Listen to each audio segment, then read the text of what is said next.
fiery horse with the speed of light, a cloud of dust, and a hearty Hi-Yo Silver, the Lone Ranger.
With his faithful Indian companion Tonto, the daring and resourceful masked rider of the plains led the fight for law and order in the early western United States.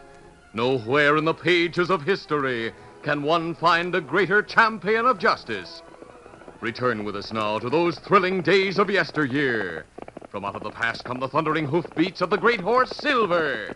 The Lone Ranger rides again. Come on, Silver.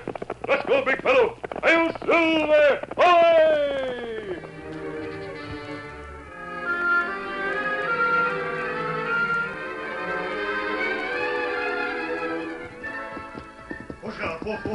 Steady. Tonto dismounted at the foot of a hill and left his paint horse at ground hitch beside the powerful white stallion named Silver.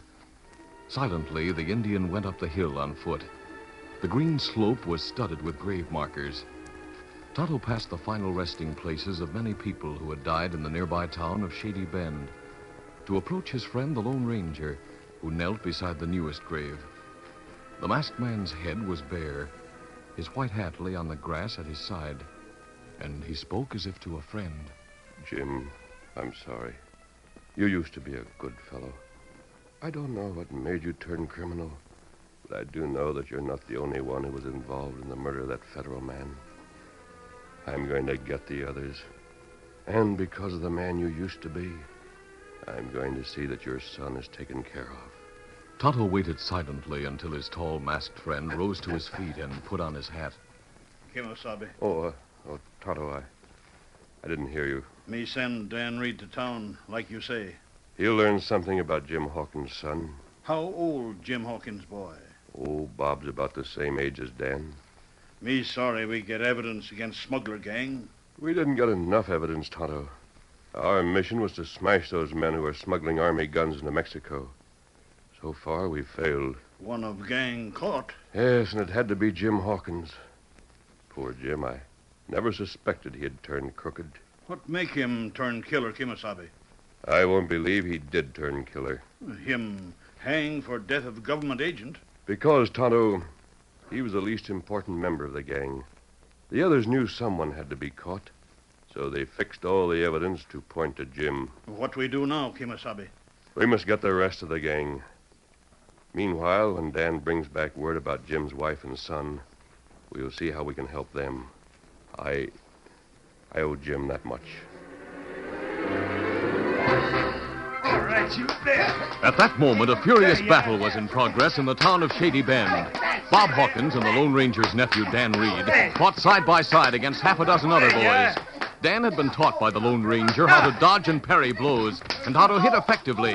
He and Bob Hawkins blackened several eyes and bloodied the noses of a couple of boys. And finally, the attackers withdrew. Come on, fellas, we'll get Hawkins next time. Yeah, we'll get you, Hawkins. We're sure you're not one of our shady bits. We got as much right to live here as you have. And you're not going to drive us out. You're pa's the killer. You're pa's the killer. Why, you... Let him go. We gave him something to think about. Hey, why'd you pitch into the fight and help me out? You needed help. The odds were against you. Say, I'm Bob Hawkins. I guess you heard what some of the fellas said about my dad. I'm Dan Reed. I heard about you, Bob. In fact, I came here to look you up. Your dad was a friend of my... was a friend of a friend of mine. Oh. Well, they all say Dad was no good, but that's not true. He was a swell dad. He wanted money so I could go to school. He got mixed up with some smugglers. Golly. But he wasn't bad. And he didn't kill anyone in spite of what the law said. The rest of the gang framed him. You gotta believe that. I believe it, Bob. You saw how the boys were picking on me, Dan. I don't mind that so much. It's the way the grown-ups treat my mother. None of them speak to her anymore. Well, I won't sit still for that. I can hear her crying almost every night when she thinks I'm asleep. I'm going to do something about it. I'd like to know your mom, Bob. Would you come out to our house? I'd like to. Oh, would you? Would you really? Oh, gee, that'd be great. Come on, Dan. We live right over there. It's not much of a place. We had to move after Pa was buried. We used to have a lot bigger than this. The Lone Ranger and Tonto were waiting in camp when Dan returned and told about the fight and the visit to Bob Hawkins' house. I like Bob Hawkins, sir. He's a swell fella, and his mother's a peach. How's his mother doing? Well, I guess things are pretty tough. Oh. Bob can't get a steady job. He works when he can. His mother tries to sell cookies and bread and other stuff she makes, but not many people will speak to her. Bob and his mother didn't have anything to do with the murder of that government man. Why should everyone blame them for what Bob's father did? People are like that, Dan. According to Bob, most of the crooks are still at large. His dad's the only one who was caught. Yes, that's right. The smugglers' organization is still practically intact. Are they still smuggling guns into Mexico? Oh, I think they'll lie low for a time, then start operations again when they consider it safe. Those crooks. They should have been hung instead of Bob's father. If they're not found, Dan, they'll expand their power till they become a real danger to the international relations with Mexico. Furthermore, a government agent has been murdered.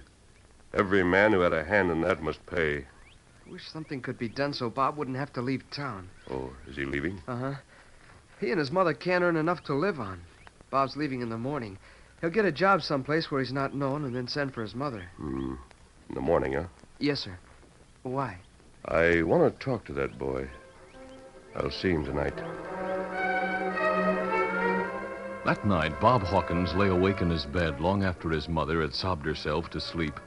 The moonlight slanting through the open window fell in a square patch on a rolled-up blanket that held Bob's few possessions. It rested in a corner, ready to go with the boy at daybreak. Then the shadow of a man's head and shoulders appeared, and a voice came from the window. Bob. Huh? What? Take it easy, Bob. There's no need to waken your mother. Who are you? Bob turned toward the window as he leaped from bed. There was light enough to reveal the fact that the midnight visitor was masked. What does that mask mean? Are you one of the gang? Don't let the mask mislead you. Come over to the window, Bob. I want to talk to you. If you're one of the crooks of No, frame... I'm not. I want to get those crooks who ruined your father, and I want to help you. No one can help me. I don't want any Bob, help. also, I want you to help me. I'm not helping anyone. That's a mistake my father made. I knew your father. He was a good man until he met Tom Martin. The law said he was a smuggler and a killer. Yes, I know. He wanted you to have much more than he could afford. He wanted you to have a college education, money to travel. No, He listened to Tom Martin. He saw what he thought was a chance to make a lot of money easily without hurting anyone. He didn't realize how much harm might come of supplying Mexican renegades with American arms. Bob, I want you to help me make Tom Martin and his pals pay for what they've done. Why doesn't the law get them like they got Dad? The law must have proof against those men. You might be able to help me get that proof. How? You're planning to leave town. I figured on leaving at daybreak. My blanket rolls already. I want you to leave, but not at daybreak. Before you go, I want you to do some talking in town. Talking? Yes. Stay in town for several days while you talk about leaving to get a lot of money. I'll tell you what to say. The Lone Ranger spoke in a low voice for over half an hour while Bob listened with mounting interest and enthusiasm. The boy did not leave town at daybreak. He stayed around for several days, during which he dropped remarks in certain places and did some carefully planned bragging. Soon after Bob Hawkins left Shady Bend, a man named Bart Jenkins mounted a horse and rode hard to a cabin in a woods not far away. Tom Martin and several other men were there.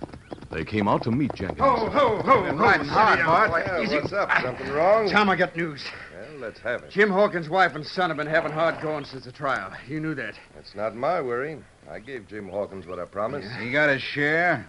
He didn't do any of the dangerous work like the rest of us. We didn't need him at all. It was Tom's idea to have him act as front man and handle the cash. And it was a good idea. He's the one who was seen, so he's the one who got his neck stretched. As for handling the cash, none of you'd trust me. And I felt the same way about you critters. You only thought you could trust Jim Hawkins. What's that, Bart? Remember you thought he should have got more cash than he collected? Yeah. That's what we thought. Well, it looks like he did. Huh? He held out on us. He held up? He hid away a lot of the cash, and now his son is going to get it. What's that? Bob didn't know I was working with you, Tom. He told me a few things, bragging sort of. He's got a masked man and an Indian to help him, and they were How riding does it to... happen he talks to you so free? He's glad to have someone who listens to him. Not many people talk to him. What about the masked man and Indian who are helping him? After what he told me, I kept watch on him. He got enough cash from Summers to buy an old horse. This morning he left town, so I followed for a ways. Outside of town, he met the Indian and the masked man. The three started along the trail toward Pleasantville. Well, why didn't you follow him? Those two men wore guns tied low. I didn't want to take chances. So I come here fast. We can cut him off on the trail if we go over the mountain. Maybe we should let the boy have that cash. After all, Hawkins took his medicine without telling on the rest of us. Only because I told him his wife and kid would get hurt if he did. If he held out on the cash, I want it. Me too. Get the horses, boys. The four of us will be able to handle the boy and his pals. We'll bring him back here and ask some questions.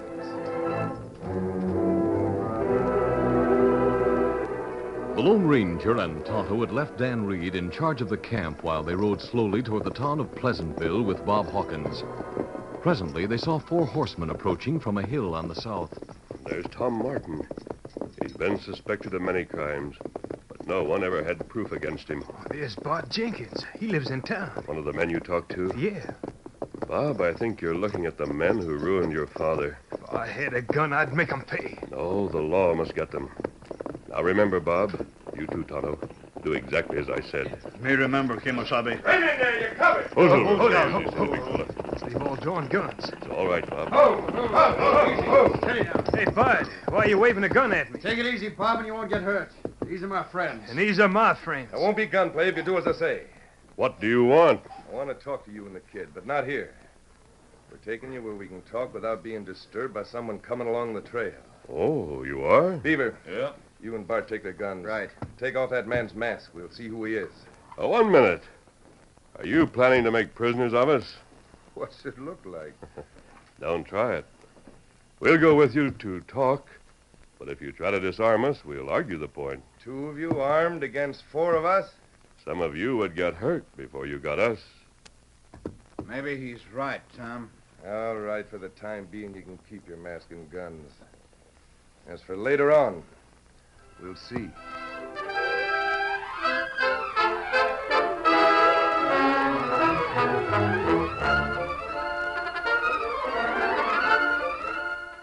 The curtain falls on the first act of our Lone Ranger adventure.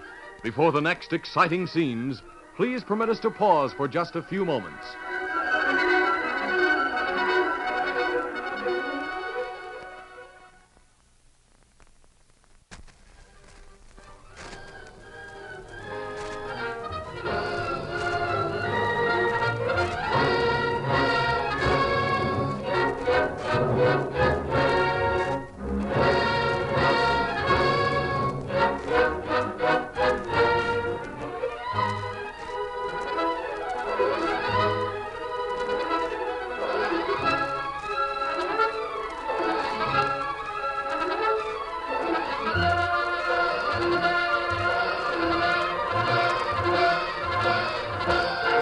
Now,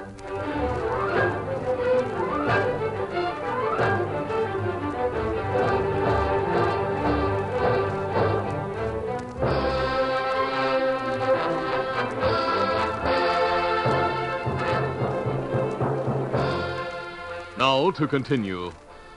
Tom Martin looked at the masked man and saw what he thought was a trace of a wink.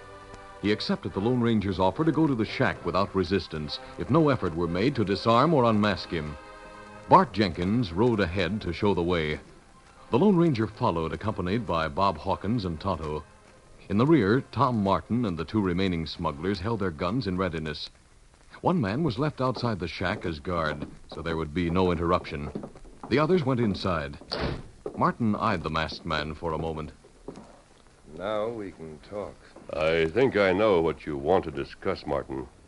Before we get down to business, we'd better send the boy outside. Who, me? Now, hold on. Quiet, Bob. Why can't I hear what you're going to say? Because, unless you're outside, I won't talk. Take him outside and tell Joe to watch him. Right, Bones. How about the Indian? He stays. Get going, Bob. Oh, this is a dirty trick. Doggone it, I want to hear what you say. Hey, Joe. Boss wants you to keep an eye on the boy and see he don't get away. I'll watch him. Now then, how about getting down to business? I'm ready if the masked man is. How about it? I've let you keep your mask and guns, and I've sent the boy out. Now, is there anything else you'd like before you're ready to talk? I'm ready now. You know, of course, what the three of us were after. How would I know what you were after? Bob Hawkins talked too much. He talked to Bart Jenkins. Jenkins hurried to you with the information, and you came after us.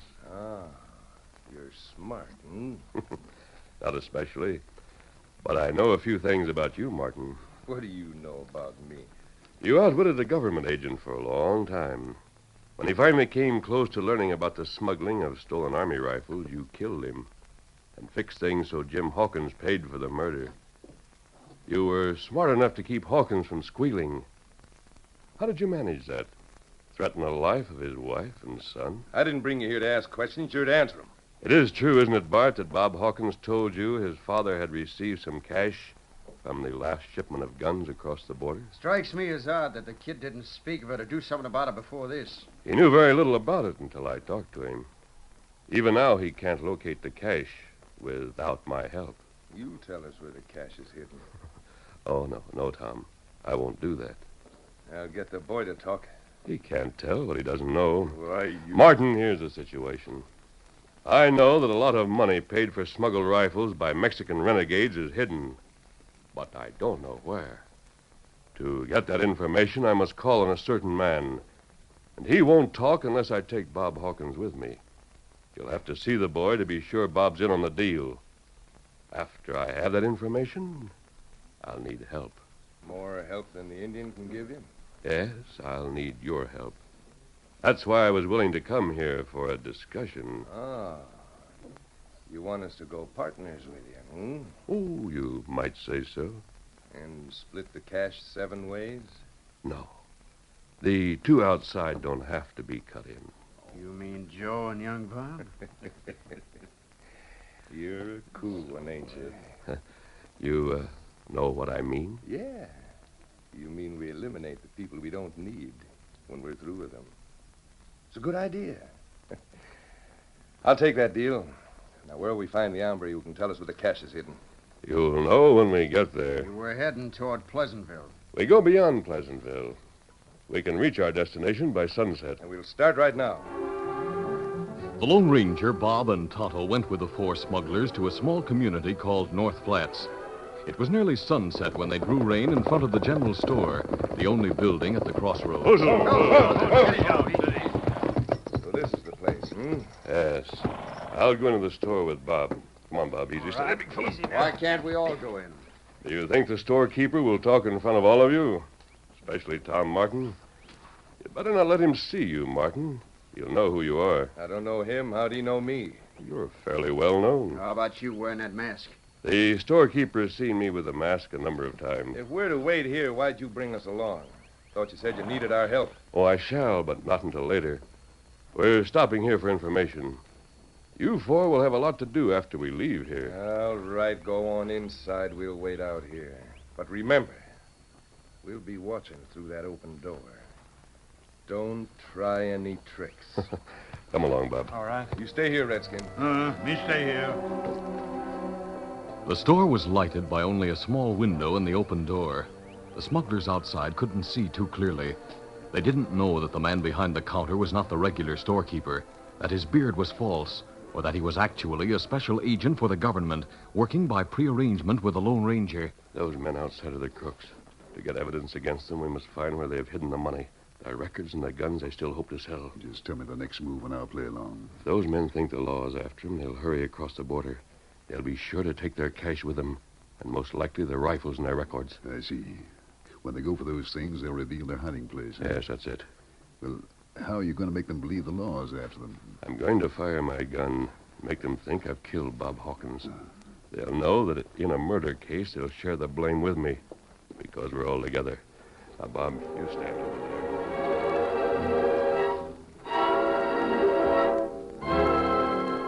Sure wish we could hear what's going on inside. Let's go closer. Better we stay here. Do what masked man say. The Indian's right. Tom, I don't like what I see in there. The boy's trying to talk, and the masked man's trying to stop him. Hey, he's drawing a gun.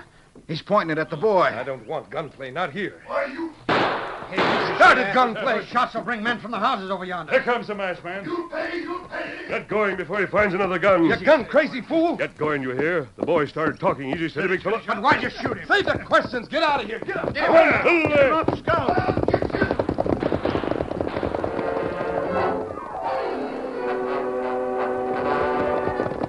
The 6 men rode hard away from town and maintained the fast pace for several miles. Then Tom Martin signaled a halt. Hold, steady, big fella. Oh. We can stop here for the horses to get their wind. And for you to tell me why you started gunplay. You'd have done the same thing, Martin. That man in the store wasn't the storekeeper. Who was he? Special agent for the government. What's that? He must have learned that someone would go there. He took the storekeeper's place. When Bob found it out, he told the man who you were. Why, that What else did he say? He told about your hideout, your shack in the woods. Why didn't you shoot sooner? I did the best I could. You should have killed the government man. Oh, no, that's too risky. The law always gets the killer of a government man. I disarmed him with a bullet. That gave us time to get clear. All right, get going, boys. Head for the shack. Yeah. And you, mister, you and your Injun pal, don't try to come with us. I've had enough of you and your ideas. Suits me. Come on, boys. Get up. Come on. Get him up, Scout. The Lone Ranger and Tonto rode at an angle to the route of the 4 smugglers and were soon out of sight in a stand of timber. Tom Martin and his men continued as fast as their horses could travel to the shack where they had lived for the past week. We gotta work fast. We aim to get across the border with the things we got buried. Bart, you stand watch. Let us know if anyone comes this way. Right. The rest of us will get the stuff together. You think we can take the time? We can't cross the border broke, can we? We worked too hard to get our pile of cash together, and we'll need the names of those men we deal with in Mexico. I'll get the records. Get to work, boys, and fast. The smugglers went to work at frenzied speed. With spades, they attacked a mound of earth not far from the shack. The dirt flew in all directions, and soon they had unearthed a wooden chest. Meanwhile, Tom used a pickaxe on a small stone fireplace. He knocked out a couple of rocks and brought a paper-wrapped package of records and money from the opening. He rushed outside where the men had thrown open the wooden chest. All right, I got the cash and records. You boys take those rifles. All of them? Certainly. Can't leave them here as evidence. Tie 'em in bundles. Each of us carry a bundle. If they get too heavy, we'll hide them someplace between here and the border. Hey, someone's coming through the woods. We gotta have a little more time.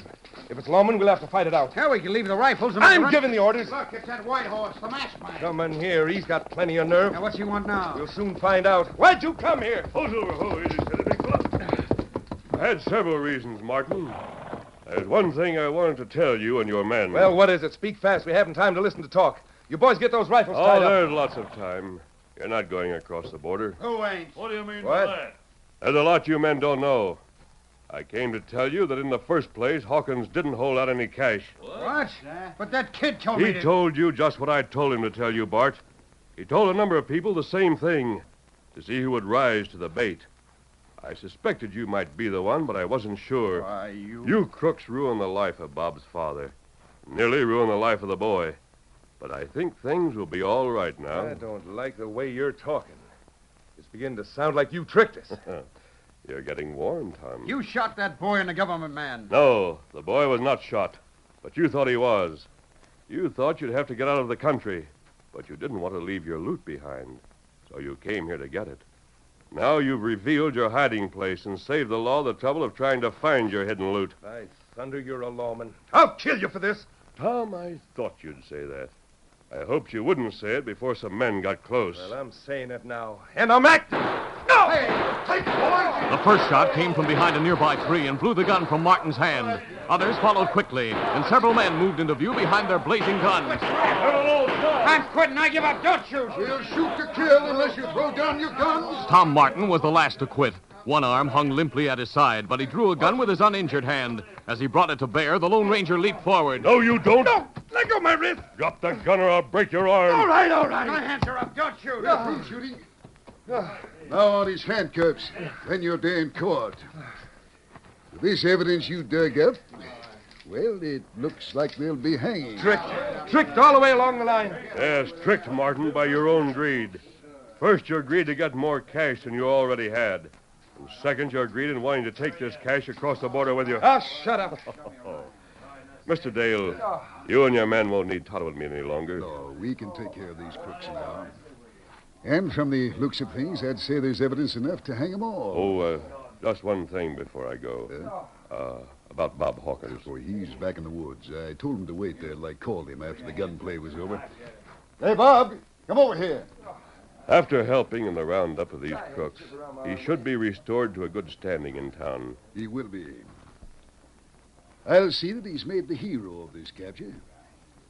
And furthermore, there's substantial rewards. Good. Then Bob and his mother will be taken care of. Well, adios, Dale. You ready, Tonto? Ready. Wait. You've earned a share of those rewards. Just tell your boss in Washington that our mission was accomplished. Easy, steady, be close. Come on, Silver. Get him up, Scout. Hey, Mr. Deal, that masked man, he's leaving. That's right, Bob. He doesn't stay around after his mission's accomplished.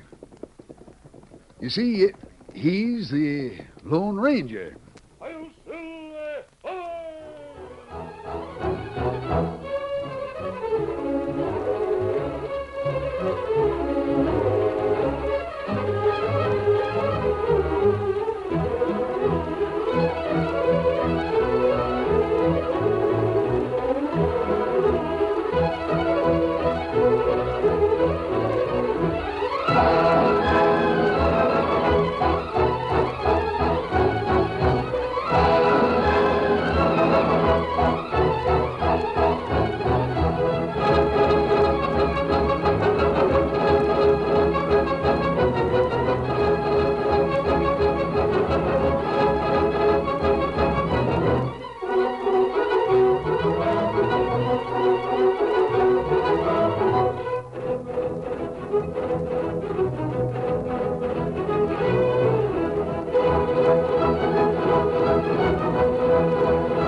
This is a feature of the Lone Ranger Incorporated, created by George W. Trendle, produced by Trendle Campbell Enterprises, and directed by Charles D. Livingston. Tonight's drama was written by Fran Stryker. The part of the Lone Ranger is played by Brace Beamer.